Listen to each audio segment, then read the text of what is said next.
Hello, everyone, and welcome to SOMI very first podcast. I'm Julia, Campaign Director at SOMI, and I'll be your host as we explore a topic that affects millions of families across Europe and beyond: the digital trap, protecting child against dark patterns and social media addiction.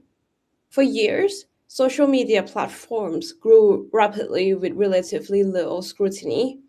Features like infinite scrolling, autoplay videos, push notifications, and personalized recommendation feeds became part of everyday life. But today, that Wild West era of social media is increasingly being challenged.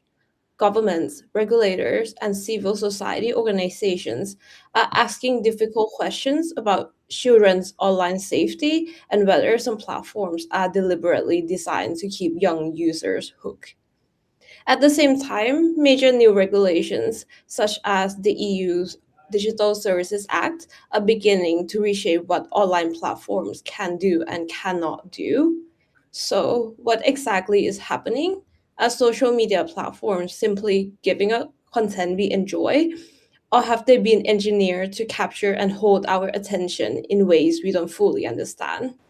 When does good design become manipulation? And when does persuasion become exploitation?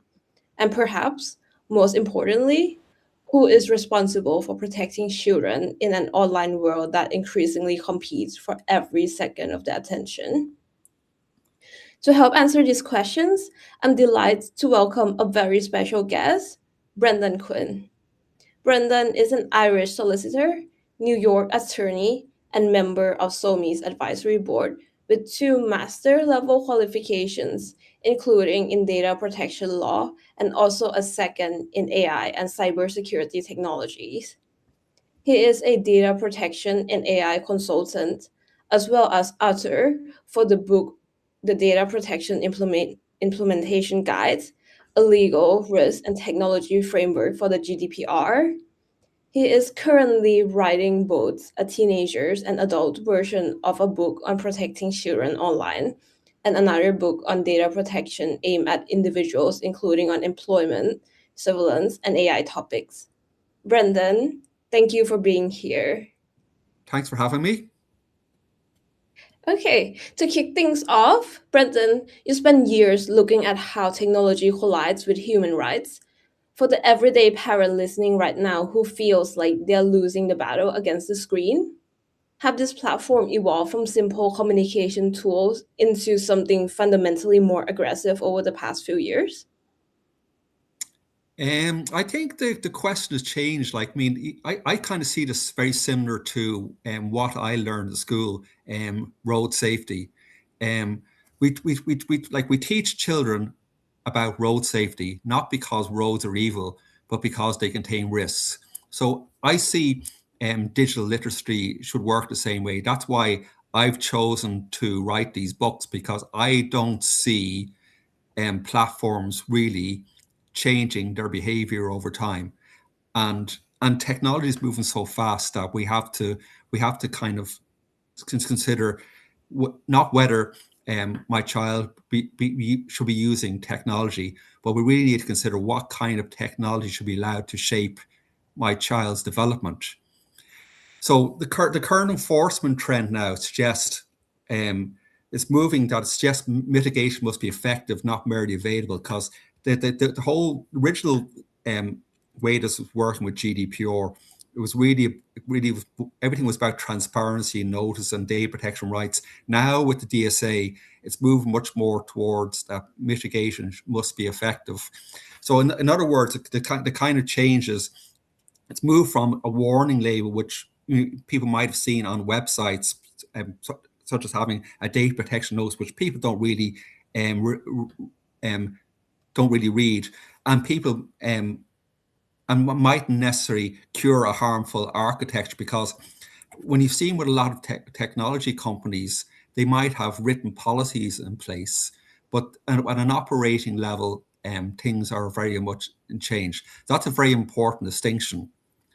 So really, in a lot of these online platforms are designed around compulsive engagement, and regulators are increasingly saying that these operational controls are insufficient. So the major shift, which is actually seen in a lot of draft decisions which come out recently in relation to DSA from the European Commission, is that the design itself must need to change. And this is a major shift. So really what we're seeing now is a much more of an argument that platforms must proactively assess whether their systems themselves create foreseeable harm. So that's really where we are now, and that's like sometimes framed as addiction by design. Okay, thank you, Brendan. That insight completely reframed how we look at our devices. And to help us build on that and to untangle specific mechanism behind our screen, today I'm also joined by my colleague, 𝗂𝗂𝗽𝗆, a researcher here at SOMI. Hi, 𝗂𝗂𝗽. Thank you for joining us. Hi, Julia. Thank you. Great to be here. Yeah, what Brendan just described is very familiar regarding the compulsive engagement and the addictive design. I'm sure that all of us are familiar with pulling out our phone just to check because it buzzed or something, and before you know it, you've spent an entire hour or two looking at a screen. And here at SOMI, we are very conscious of this, and big tech loves to frame this as a positive thing, telling us, oh, that's great, you're enjoying the app, it's so engaging. But people have to understand that this isn't accidental engagement. These apps are built like digital casinos. The engineering is intentionally designed to trap user attention, and they're spinning up behavioral loops that trap adults and completely overwhelm kids. Yes, exactly. And I think that's an important point for parents like listening today, because many parents blame themselves when their children spend hours online.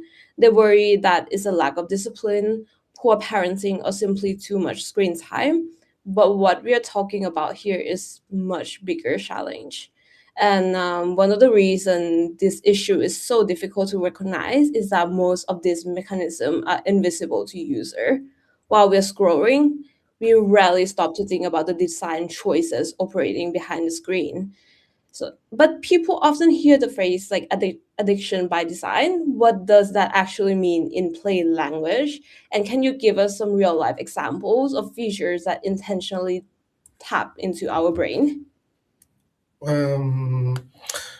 Well, these platforms, they don't really serve content randomly. They track micro behaviors, even to the point where they measure how many milliseconds your thumb hesitates over an image. And they feed that data into a dopamine-driven reward loop. And this is what we call deceptive design or dark patterns. It's not a one-size-fits-all problem. It creates distinct gendered harms also. For example, algorithms routinely funnel young girls into hyper-specific beauty filter traps that devastate body image while pushing young boys down aggressive and heavily monetized engagement rabbit holes. It's tailored algorithmic manipulation. This can sound like a complicated, like legal and technical concept that is really come down to like intentional influence. Brendan, you have done a lot of work translating these complex digital environments into clear legal terms. For our listener who are not a tech expert, how do these everyday features actively exploit our brain? And if platforms are intentionally designing systems to influence behavior in this way, what responsibility do social media platforms owe to children who are using them? Why should we view this as a systemic design issue rather than just a bad screen habit? I think the issue with a lot of these platforms is the platform architecture nudges, I suppose, the users towards continuous engagement. And I suppose, as mentioned earlier, they hide any meaningful control over the profiling which takes place. So the dark patterns which exist on all these platforms are all structural. But I suppose there's two laws really at play here, because the platforms do not just process data, they shape behavior. So when they process personal data, the GDPR applies, but when they shape behavior, the DSA is a far more powerful environment. But from the point of view of parents should be aware that that for most cases that the only legal basis which actually applies in relation to processing personal data is consent. And normally when a child is below 16 or 13 in some countries, it has come from the parent, that the child themselves can't actually consent. And quite a lot, they're collecting an awful more personal data than parents might be actually aware of, because I suppose some of the things which are actually personal data, because they're actually linked to either an identifier or a person's name, or things like what they click on, what they like, how long they watch, how fast they watch. Some of this stuff can actually even be biometrics, whether they pause. They can capture their location, their device identifier. So some of this pulls in 𝗵𝗶𝗶𝗆 as well as GDPR. And they also capture information on their 𝗏𝗏ed interest. And 𝗏𝗏ed interest in particular can be problematic because this can capture special category data. And for special category data, sometimes there may actually be no lawful basis at all for collecting and processing this personal data. So the core GDPR issues are triggered when there's actually addictive design or dark patterns. But essentially, there's this whole idea in relation to GDPR that consent must be freely given. And I suppose if these platforms contain dark patterns, the open question is, if the design is actually engineered, the answer is consent really consent? So the whole concept is that parents must validly consent on the child's behalf.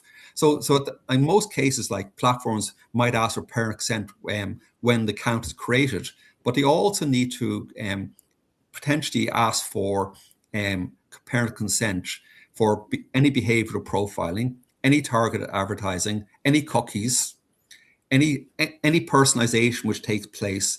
And also there's a whole, increasingly, a lot of the recommendations which are actually made are AI based. And I suppose, as Hamid said earlier, quite a lot of the way that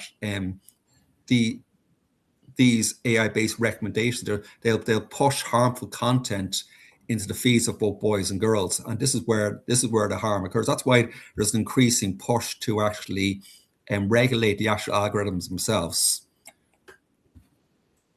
Okay. Well, thank you, Randan. So before we dive deeper into the legal discussion, a quick note for our listener. If you like this content, please subscribe to our channel and follow us on our social media platform. You can find all the links in the description down below. And also a quick disclaimer that while we talk about regulations today, this podcast is only for informational purposes and isn't a formal legal advice. The opinions expressed by the speaker in this podcast are their own and do not necessarily reflect the view, policy, or positions of SOMI. So now let's talk more about the GDPR, or the General Data Protection Regulation, for the listener who are new to this concept. So when it comes to protecting children online, what are the safeguards that does the GDPR provides? And the most important question is, how effective are they like in practice? In terms of GDPR, I've already discussed consent. So essentially, to process any personal data, the controller, which I suppose these platforms are, but although sometimes they try to argue that they're not actually controllers, and sometimes they could be processors in relation to some of the personal data, they need a lawful basis to process any personal data. And normally the kind of ones they rely on are contract with the data subject, legitimate interest, or consent. And I suppose to bypass, I suppose the courts would normally say that for a lot of the processing, where there's a risk to the rights and freedom of data of individuals, they need consent. Legitimate interest sometimes cannot be used because of this fiduciary duty, which is actually contained in for example, in the Charter of Fundamental Rights. They have to respect the best interests of a child.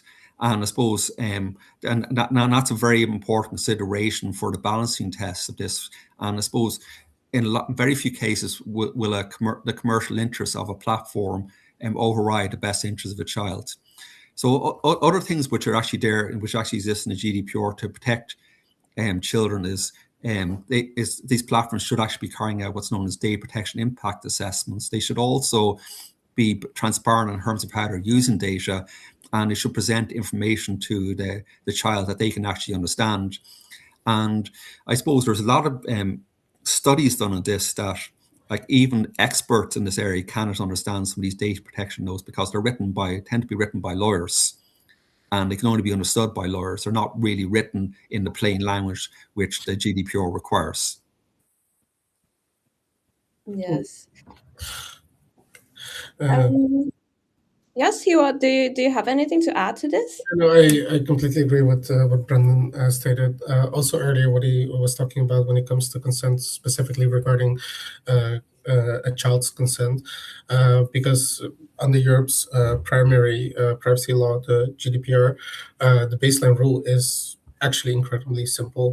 If you want to process a child's data, you need an airtight, valid legal reason. While tech companies love to hide behind user consent, which is just a massive 50-page or 60-page document that no one really reads. We just click accept and move on. But European regulators explicitly state, and as Brendan also has highlighted in his book, the legal bar for child consent is very high. It has to be freely given, it has to be specific and fully informed. You cannot just bundle tracking permissions into a standard sign-up screen and call it legal consent. With regard to the DSA, that really brings a game changer or two game changers, which are Article 34 and 35. Article 34 can be seen as a mandatory corporate audit, I guess, for mental health, which legally forces these multi-billion-dollar platforms, these very large online platforms of 𝗲𝗄𝗆, to map out their own systemic risks.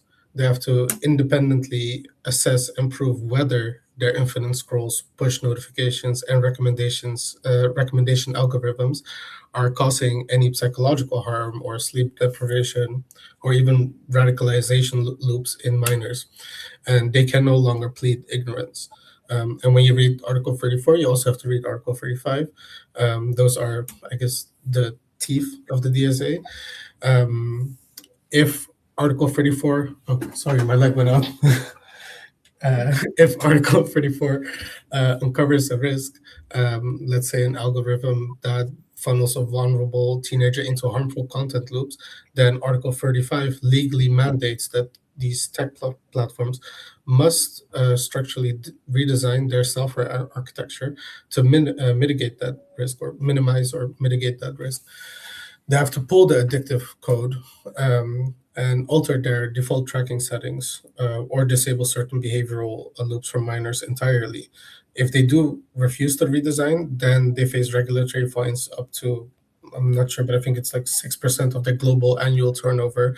So we're talking big money here. And this completely shifts the responsibility. Safety is no longer a parenting chore, it is an engineering requirement. Wow, that's a pretty significant shift. And so you're saying that instead of putting all the responsibility on users and parents, regulators are now saying that if a platform design is causing harm, then the platform itself needs to be fixed, right?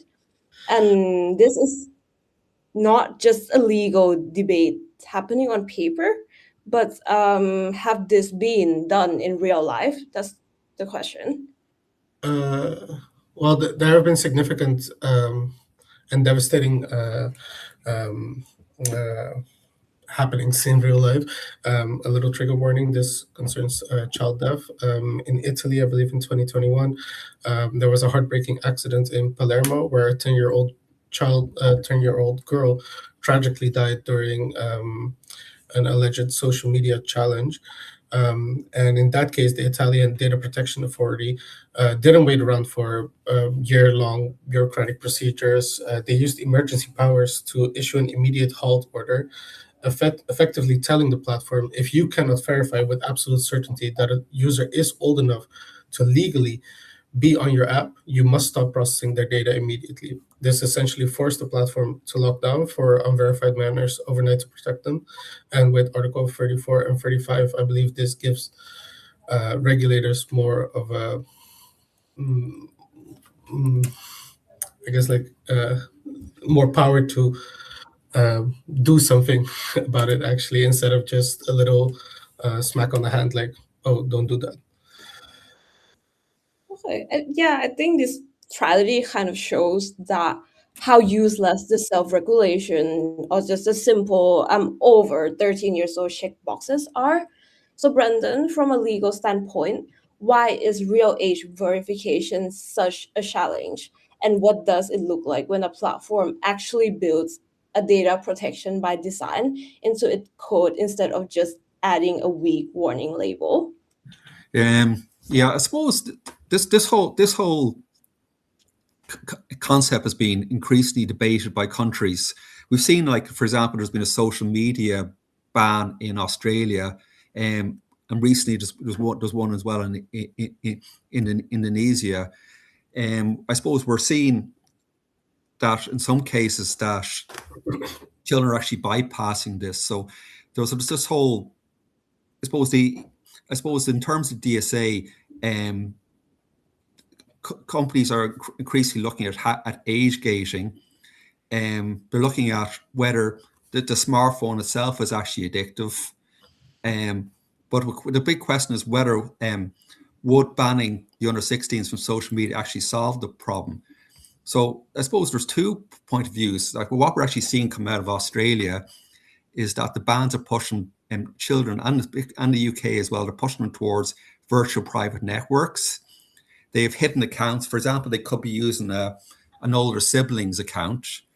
They can move into other, like, platforms which are not actually captured by the laws, by the regulators, more fringe platforms, encrypted communities, and spaces which are less moderated.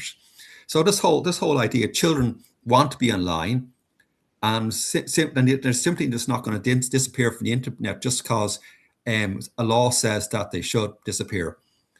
So in terms of the policy argument, it's not really whether the children should be using digital platforms. And increasingly, commentators are actually saying, since these platforms are engineered around compulsive engagement, if these platforms were not addictive by design, then the pressure for blanket bans might diminish.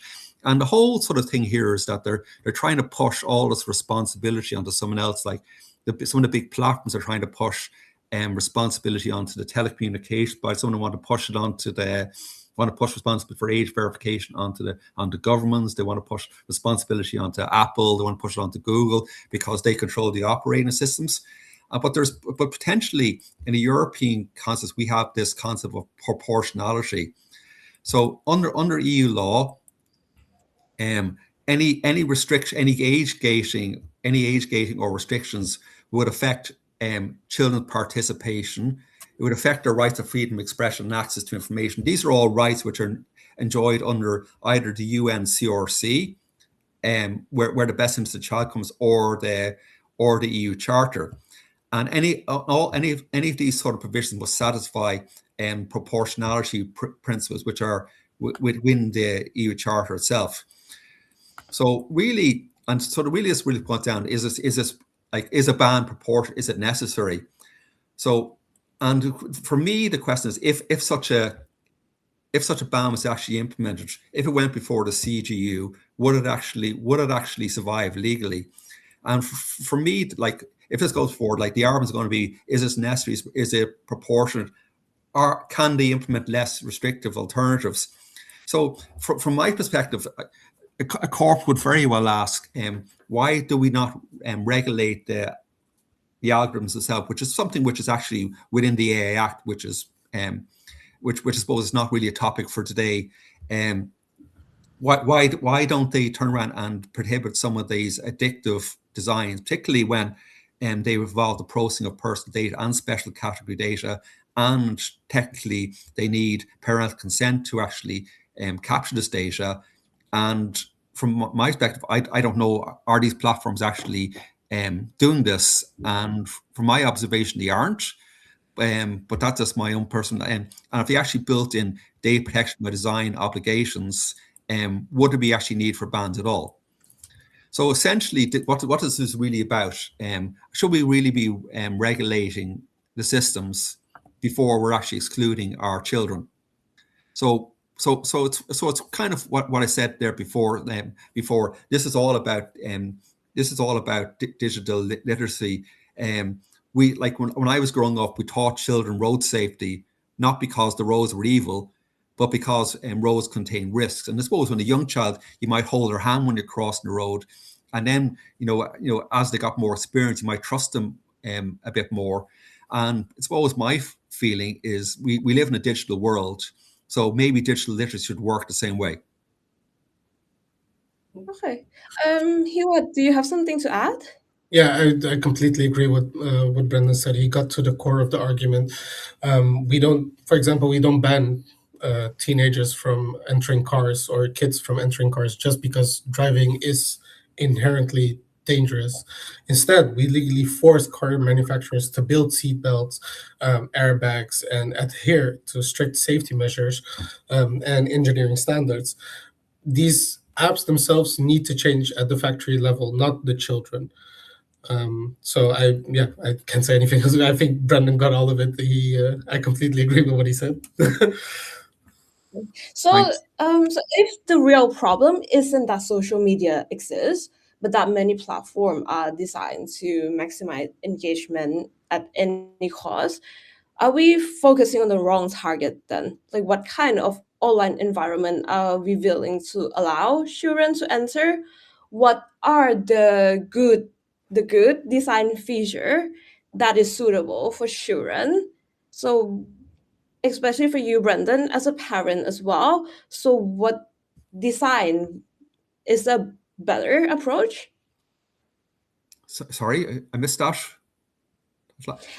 Yes, I say as a parent, what is the design feature that you would like to see on social media platform, or what would you not like to see on social media platform, so that children, so that the platform actually like protect children instead of stripping them of their digital life? Yeah, from my perspective, the changes that I would like to actually see, like the changes that probably would actually pass a proportionality test would be, you probably should remove no infinite scroll for children. And I suppose the question to me is that this is really about under 16s, but if these systems are similar to slot machines, should this not be aimed at under 18s? Because, for example, we don't allow children to gamble when they're under 18. There's like autoplay should be shut off by default, like particularly because the way these arguments kind of work, they'll push more and more extreme content. And so what we probably should do is that some engagement features which are there for adults probably should be turned off. The DSA doesn't allow behavioral advertising targeting children, and that's probably a very positive step, which actually contained within the DSA. One of the things which has actually come out of some of the decisions in relation to GDPR is that accounts should be private, and particularly in relation to children, we should be preventing direct access to children's phone numbers. And that's one thing I've taught my own son about, is he should be very wary of handing his phone number over to and be put on some group, because that opens a whole can of worms. So there needs to be much more, even though there's laws there, we need to make sure that they're actually applied, because we actually have the laws there to actually protect children in the GDPR and the DSA. I think that one of the things is, because of the complexity of the law, platforms were given a lot of room to actually argue around regulation, because they like, of course, like when I went to talks where the regulators are speaking, said an awful lot of the discussion would be around whether they're processing, whether the controller, and whether they're processing personal data, whether data was anonymized, pseudonymized. So I think the DSA is a far more powerful law because it really focuses on architectural design. So another thing which I would say there, one of the things there is that children are I suppose, are constantly comparing themselves to each other. So they need to kind of look at whether for children, whether there should be whether we should be moving or hiding follower-like metrics, whether some of this information should be actually visible. We should be controlling how recommendations are actually made, and maybe we need to have some independent algorithm audits of any of these child faces. So some of these large flops, they should actually be independent. I suppose while there's a requirement to actually do to ensure that they're safe, maybe we need to be doing some independent audits as well. So then we can reshape the issue, not really about controlling access to platforms, but about controlling the design of the systems which actually shape the children's attention and behavior. Because all these platforms all want to capture the child's attention so they can make revenue. So I don't think that it's actually that it should really be about removing children from digital space altogether. Children want to be there. So what we need to ensure is that these environments are safe by design rather than risky by default, which I suppose they probably are. They're probably risky by default currently.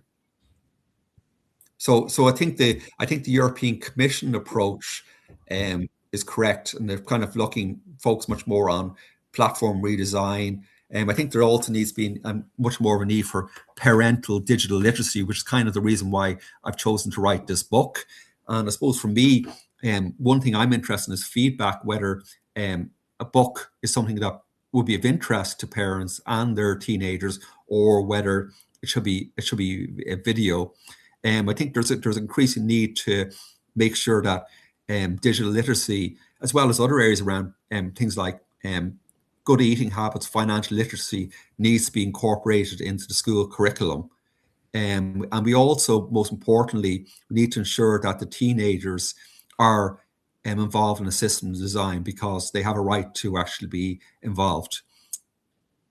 So the DSA is really the right approach, and it's really about making sure that we have enforceable design standards. Yes. Thank you, Brendan. That's exactly what SOMI is trying to push for as well. We have this concept that we like to use here, called the digital seatbelts, that the family can use to better protect themselves against this issue. 𝗪𝗿, would you like to talk about digital seatbelts, since this is what you research a lot? Yeah, thank you. Yes, of course. And Brendan, thank you. Also, what you mentioned before, I agree again with the structural. I agree with the contrast that you drew between a ban and the structural engineering solutions. So safety by design, turning off algorithmic profiling by default, removing infinite scroll from minors, but also, for example, the gamification of these apps also has to stop, because that just pushes it more forward.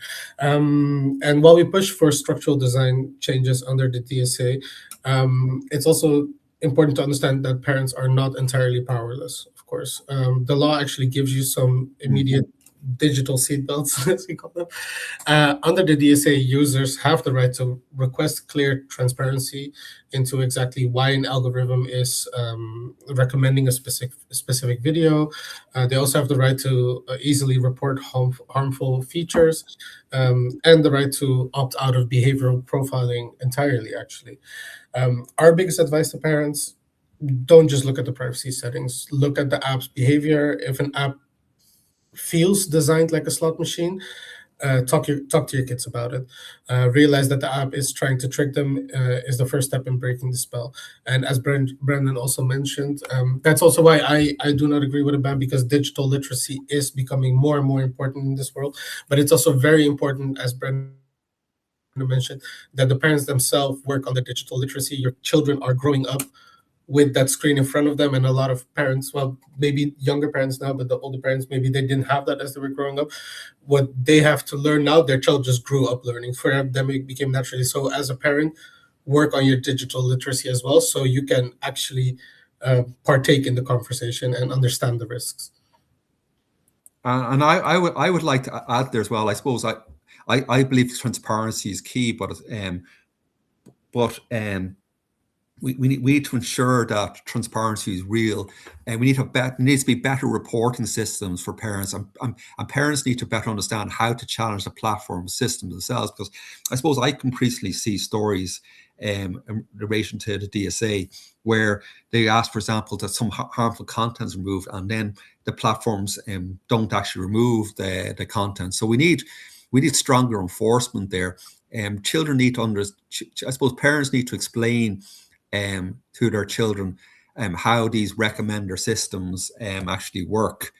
So I suppose, because I suppose children have a right to privacy. So I suppose one of the things, I suppose children, if they're monitored all the time, you can lose trust in them. You need to be open in terms of how you explain things to your children. So all of this is all about ongoing conversation and ensuring that children actually receive guidance rather than know that they're actually being surveilled, because they're being surveilled by these platforms, and we don't end up as parents actually surveilling our children as well. That's a very good point, Brendan. Thank you.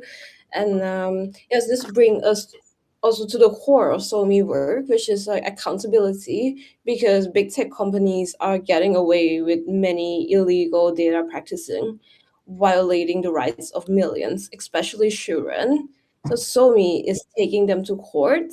We have several ongoing actions concerning children's rights, including our TikTok case, which began in the Netherlands in 2021 and has since expanded to Belgium, Germany, and Italy. And more recently, this April, we have filed a case against Meta in Denmark concerning issues relating to addictive platform design and the impact of engagement-driven system on user. So if you would like to learn more about these initiatives and find out whether there are actions relevant to your country, please visit our website at somi.nl. You can also sign up to support efforts aimed at creating a safer internet for children and to stay informed about developments in these cases.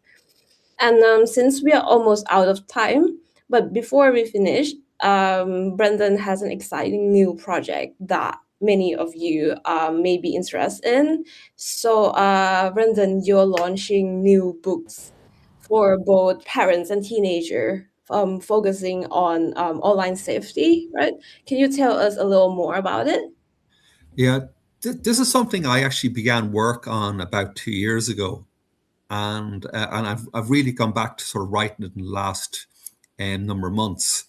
But from my perspective, I would love to get feedback in terms of what actually is of interest to parents and teenagers. Like, the teenage book is very direct, and I suppose from my perspective, it's really to understand is what topics should I be including, are parents most curious about, and also as well is whether children, I suppose teenagers, would actually read a book.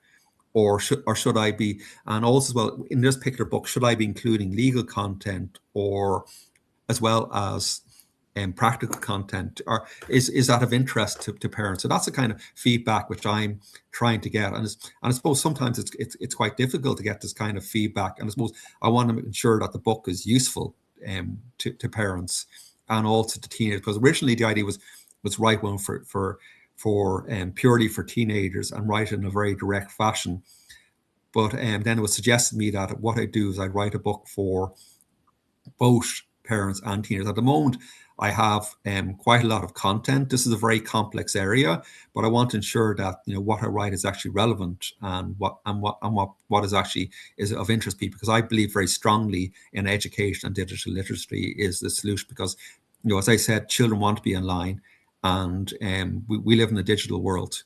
There are harms there. We need to protect the children from the harms, but we also need to ensure that that they're safe and happy children, because we've seen an explosion in what I would call mental health harms, and we want to ensure that our children are protected. Okay. But in terms of feedback, I can be reached by my email, and SOMI can provide my email to any participants, or comments can be left on the video.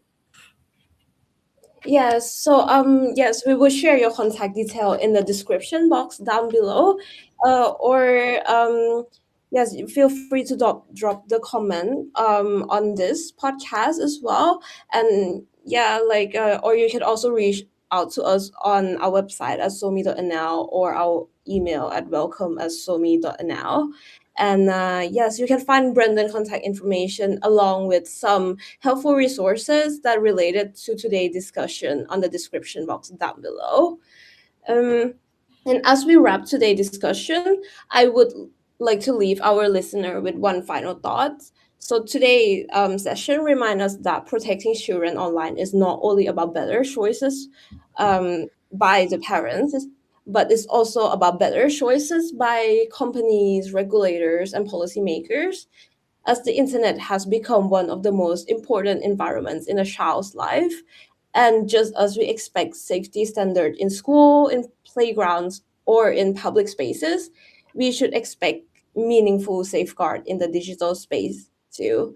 And as 𝗕𝗏𝗋 said before, remember, don't just check the setting, check the design.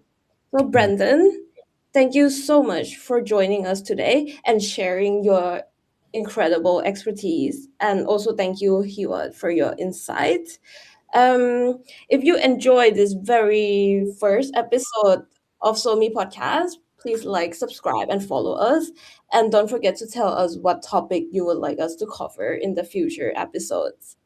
Thank you for joining us, and until next time, stay informed and stay safe online. Bye. Okay, thank you. Thanks for having me. Yeah. Thanks.